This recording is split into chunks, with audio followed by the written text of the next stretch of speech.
Salut à toi, bienvenue dans cette nouvelle vidéo qui est une vidéo plutôt avec une voix off et qui va te permettre un petit peu de travailler et t'entraîner seul. Tu verras un certain nombre de principes qui permettront de continuer à garder la forme, d'éviter de se disperser dans les entraînements et garder un fil conducteur tout au long de ta pratique. Donc je vais essayer d'illustrer ça au travers de plusieurs principes que tu pourras utiliser en préparant tes séances d'entraînement. Premier principe, je t'invite à choisir une thématique d'entraînement. Ça peut être une thématique autour de la puissance, de l'endurance, des appuis, de la vitesse, du temps de réaction. Dans cette vidéo, pour l'illustration, j'ai choisi de faire un entraînement cardio, vraiment pour un petit peu pousser la machine et faire monter la résistance cardiaque.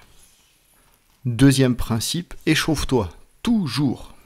Ça va t'éviter les blessures, éviter de te faire mal et de démarrer en ayant un gros coup de pompe. Ça te permet de rentrer dans l'effort de manière progressive et surtout d'être prêt au moment du cœur de ta séance.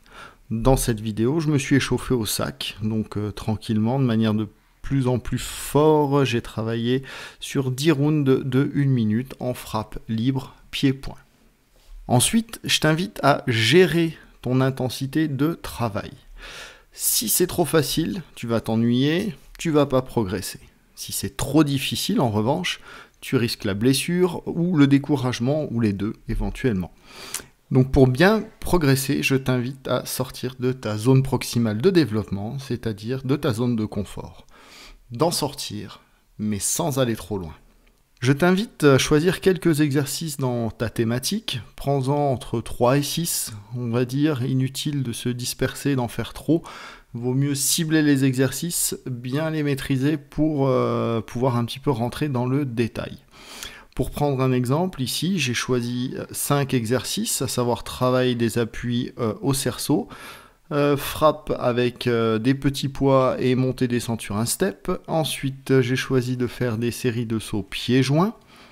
Je travaille ensuite avec une slam ball, travail d'appui en pas chassé en faisant du slalom. Principe suivant, maintenant que tu as choisi tes exercices, choisis un temps de travail adapté et un temps de récupération adapté. Donc si c'est ta première séance ou tes premières séances de cette façon, je t'invite vraiment à noter également ces temps qui te serviront de référence pour les prochaines séances. Cela te permettra d'augmenter le temps de travail ou de le diminuer si tu as trouvé que la séance était trop difficile, d'augmenter le temps de récupération et de jouer avec ces deux paramètres pour modifier l'intensité de la séance. Voilà.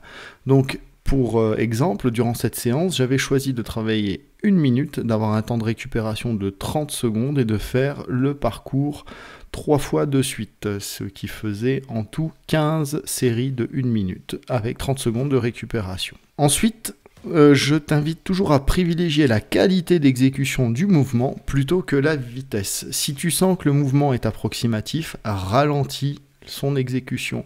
La vitesse viendra ensuite d'elle-même. Et voilà, j'espère que l'ensemble de ces petits conseils ou de ces principes que je te propose te serviront lors de tes entraînements.